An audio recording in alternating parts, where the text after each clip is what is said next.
How to duplicate snake key by to M to tank CNC key cutting machine. Enter universal key duplicate. And then please find the snake key. Select the key with shoulder. Click the next step. When you click Identify, application reminds, please change the right cutter and probe. Pay attention, cutter is 0.9 millimeters, probe is 0.5 millimeters. If finished changing cutter, please click OK, and then install the key on the clamp depending on the guide picture. If OK, please continue and the key duplication.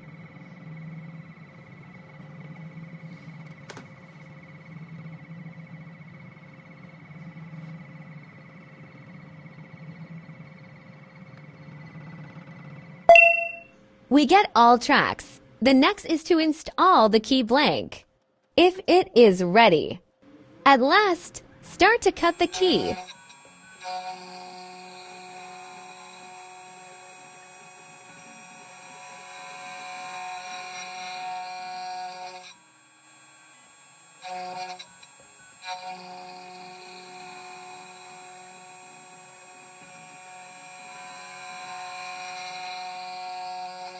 After finishing cutting both sides, let's try it.